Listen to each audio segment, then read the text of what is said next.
Welcome to Savvy Business, Life Unscripted, with your host, Christina Rivera, where our guests share their wisdom and valuable business tips, empowering our audience to expand their personal potential. Hi, Oonagh Duncan. Welcome to Savvy Broadcasting Life Unscripted. I'm so grateful to have you here this wonderful Saturday. How are you? I'm great, thanks. How are you doing? I'm doing great, and I'm super jazzed to have you because I started a new fitness journey back in February. Actually, last year. I started in May, and I first decided to just start moving. And Nice. I turned on this YouTube thing. It was called Has Fit, Heart and Soul Fit. And I just started working out 2-3 times a week. And that was the beginning. But then it was cool. I got into the COVID-19 pounds, eating cake and jamming down a bunch of comfort food. And then I decided, I don't like this extra 20 pounds around my waist here. And I started to, go to the gym and do stuff like that. And the biggest impact is when I changed what I was eating and paid attention to how much sugar, especially hidden sugar all over the place, as in our Western diet, that I just started dropping pounds like this without even adding extra movement. Yes. And so you're talking about all this great stuff in your latest book. And of course, your past book as well. Your newest book, Ditch the Diet, which I love that because diet. But you've been in the fitness industry for 20 years. So share a little bit about your background with our audience. Yeah, it's been a little bit over 20 years now. And it's funny because, if you had, asked me when I was in my 20s, if I would end up as a fitness instructor or fitness expert, I would have jogged my cigarette and tripped over my platform boots. Like never in a million years would I have guessed that this is where I would have ended up, because I was, not someone who, as a kid, I never did cartwheels and ran around. I really would have preferred to sit and read my book. And, as I got older in my teens, I couldn't imagine anything more embarrassing than teen sports or anything like that. So this really is not, so when I talk to my clients, it's, I'm always coming from a perspective of, I understand what it's like to not feel like this isn't coming naturally to you. That was exactly my sort of perspective. And I was an actor and a playwright. So that was sort of my background. And then I eventually ended up kind of teaching fitness classes, but more because I wanted the performance aspect, because I was an actor. And so I thought, I get to wear shiny spandex and kind of dance in front of the room. Great. That was awesome. But I was still like having a cigarette on my way home from class and not really taking it very seriously. And it wasn't until later on when I started to, I was in a similar position to maybe what you were saying. Even though I was moving a lot, I was still, carrying extra weight. And it bothered me more than I wanted to admit, especially because I very strongly identified as a feminist. And I even did, fat activism. And I really, so it was kind of like this secret shame that I didn't want to admit, that I was really bothered by the fact that I was continually gaining weight and I was secretly doing all these diets. I did every brand name diet you've ever heard of, every version of the low carb thing, all that stuff. I even sent away for like some green algae that I found in the back of a magazine that you're supposed to take at night, like just ridiculous stuff. But I did all of them in this kind of covert way, hoping to get rid of this extra weight that I was carrying. And every time what would happen is I would lose the weight and then gain it right back and a little bit more. And then I just started to have this feeling of kind of being out of control. And I felt really successful in every area of my life, but there was this one thing that no matter how hard I tried, and I was trying really hard, I could not master this. And I was so frustrated about it. Now, it's so interesting because other countries, like I went to Spain, I went to all of Europe. And for one, what I noticed is they're not so food obsessed like we are. And then their portion sizes are so much smaller. Like I went to a friend's house. I'm like, well, where's the rest of the food, dude? I'm like, no, what are you talking about? That's what we eat. And I'm thinking, well, they eat like sparsely or they are poor or something, but they just, it's part of the culture. They don't cram a lot of food down. Where do you think it's become that we've become so food obsessed in the United States or in the Western cultures? Right. Well, that's so interesting because that is probably the number one habit. In my book, I talk about the 7 habits of highly healthy MFers. There's a lot of salty language in my book, by the way. So that is one of them. It's portion control. And it's funny because people are like, yeah, portion control. But let me tell you, if you are someone who eats fairly healthy and you are still carrying excess weight, 99% of the time, it's not your hormones, it's not your thyroid, but it's just too big of portions. If you look, for example, a portion of fat is the size of your thumb. Now, if everybody looks right now at your thumb, your cute little adorable thumb, and I want you to look at it and think, that's the amount of cheese that I should be eating in one sitting. Oh, I have a lot more cheese. That's the amount of avocado that should go on my salad. Oh. Right. And it looks, I know. And then here's the thing is you look at it and you think, oh my gosh, please, I would starve.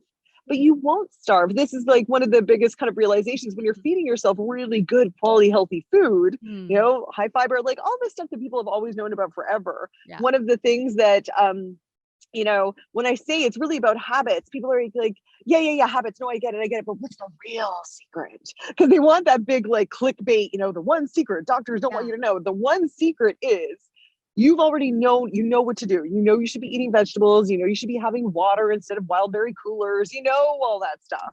What you don't know is how to make yourself do that consistently. Yeah. And that's the secret. The secret is the psychology of creating habit loops in your brain. Wow. That let's go deeper into that. Because what I realized for me, I hired a personal trainer in February. And really, per se, the trainer can't do anything. They can teach you and they can lead you to the water. They can't make you drink the water. So exactly. So it was interesting is they give you all this information, but it's what you do with it. So I'm kind of a really anal, like, I do things full out. So I started keeping a journal for myself and then logging every exercise, everything I put in my mouth. But it's really not about the calories. It was like, well, how big is your plate? Like you were mentioning. Well, I was like, well, what does that have to do with anything? So let's go deeper into the loop that you talk about and how that plays a part. Right. So the way our brains form habits is you've got a trigger, and then you've got the behavior, the habit, and then you've got a reward. So this is the thing that most people are ignoring, this reward aspect of it. If anything is a habit in your life, you're getting some kind of reward. It could be a psychological reward or a physiological reward. So for example, if you're in the habit of brushing your teeth, as most of us are, then it's because you get a little reward every time you do. For most of us, it's that nice, clean feeling on your teeth. We like that. And it motivates us when we feel fuzzy, gross breath. That's our trigger. Brush our teeth and we get reward, nice clean breath. That seems overly simplistic, but that is how our brains will work constantly. We put these things on autopilot. So if anything's a reward, saying bless you when someone sneezes, it's because you get a little reward of feeling kind of like a good person every time you do that or whatever. So if you want to really put this stuff on autopilot, stuff like eating your vegetables, like exercising consistently, you need to figure out a way to make it feel rewarding to you immediately afterwards or during. And if you don't, then really what you're on a countdown until your willpower runs out. Because most people, and like myself, I was able to do every diet, and I did every diet all out until my willpower, my discipline, my motivation ran out, which these are finite resources. They always will run out. What won't run out is the psychology of the habit loop of just creating it automatically. So for me, in order to start exercising, which back in the day was, psychological torture and physical hell, I hated it exercising. So what I did is I bribed myself by telling myself that I could watch whatever mind-rotting TV I wanted, but only if I was on a treadmill. And so because I was watching this like really trashy TV that I secretly really liked, I started to create a positive association with exercise.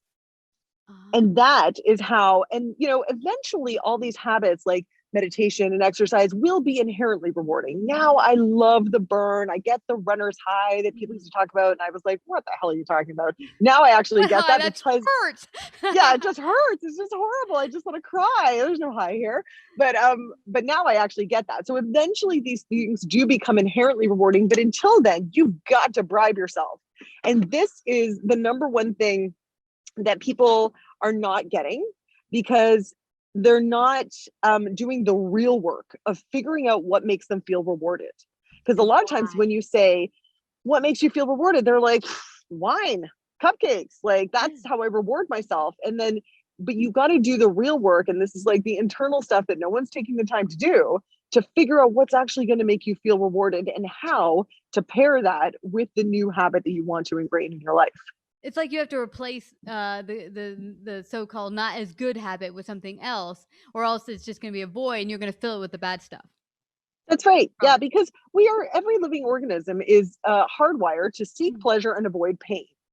So if, you get your pleasure from wine or cheese or whatever it is, and exercise is pain, then if that's the case for you, you will maybe be able to discipline yourself in order to exercise and avoid the wine for a little bit, but not for long, because that's just the way we're hardwired. So we need to flip the wiring and work with it and make exercise pleasurable and make cheese and wine painful.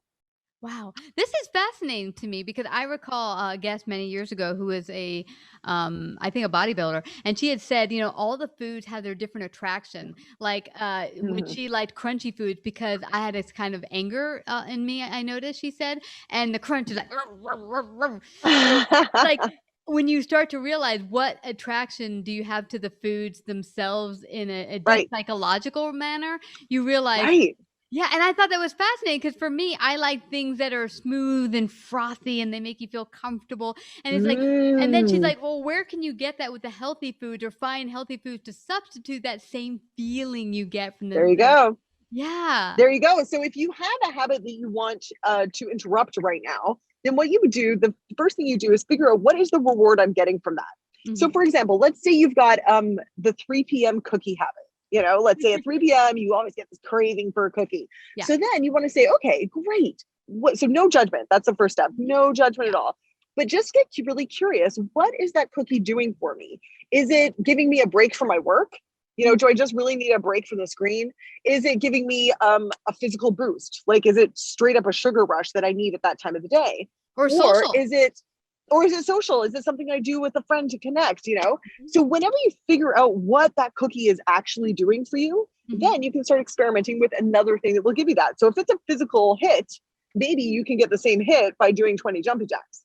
If it's connection, maybe you go for a walk around the block with one of your work colleagues. If it's a break from the screen, then just like walk away and go do something, whatever. So you can replace, once you figure out what is that need that you're filling, you can start to experiment. It is an experiment. And I really encourage people to take this perspective of curiosity and experimenting. There is no, I failed. I can't tell you how often my clients will be like, I failed on the weekend. I'm like, you didn't fail. You gathered more data. You realized what some weak points are. You've got more information. It's great. It's all a journey. Get curious. Don't beat yourself up. Yeah. And that's probably the number one thing that I want people to take away from my book, is that beating yourself up will actually have the opposite effect that you want. What I like about what you're saying is sometimes just a journey of being curious, trying different things you've never done, running, weightlifting, whatever it is. You could think, oh, I don't like weights, that's not my thing. But you try and you're like, hey, I'm enjoying this. But you wouldn't know unless you get curious and try different things.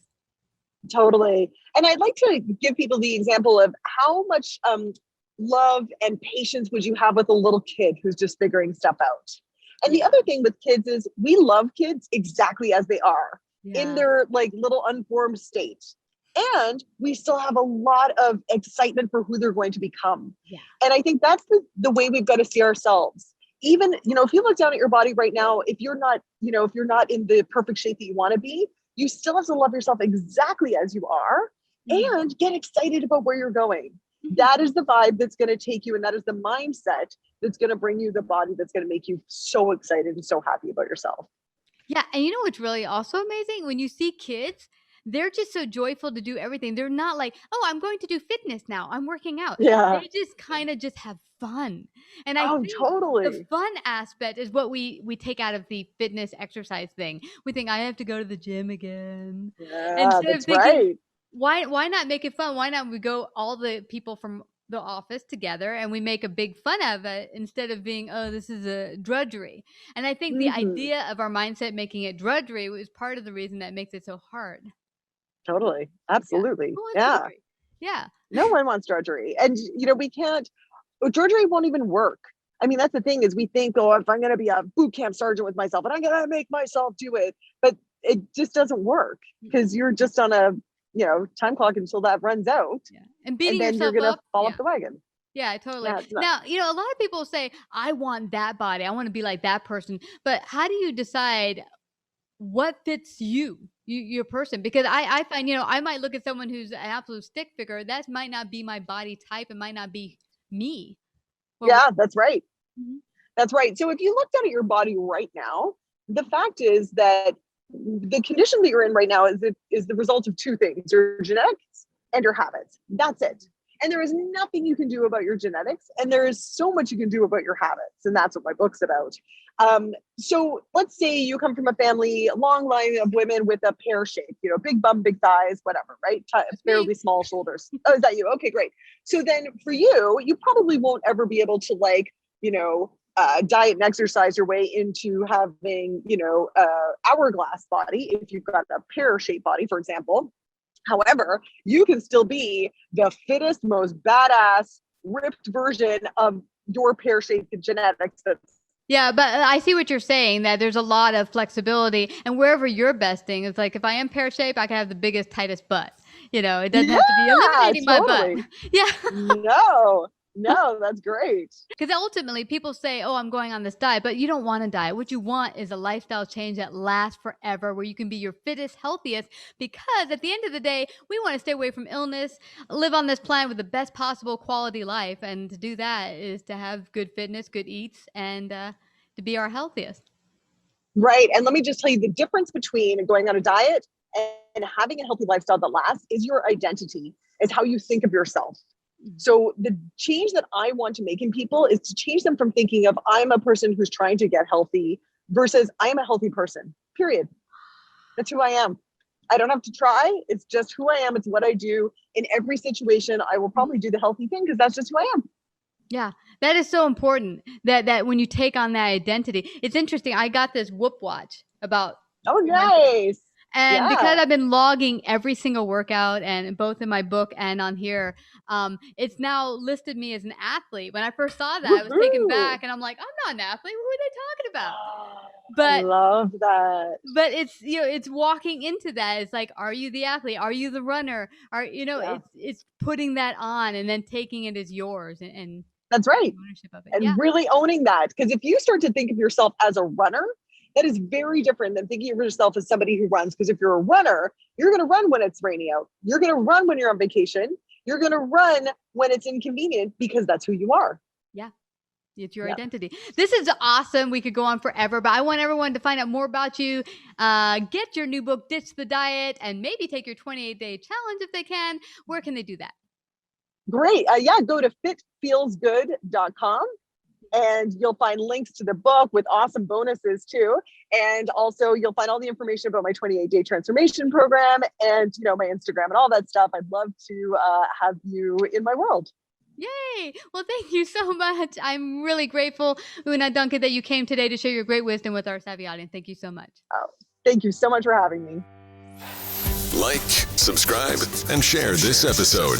To listen to more savvy episodes and savvy biz tips, go to www.lifeunscriptedradio.com. To find out about our paid sponsorship opportunities or how to become a guest, email Christina at lifeunscriptedradio.com.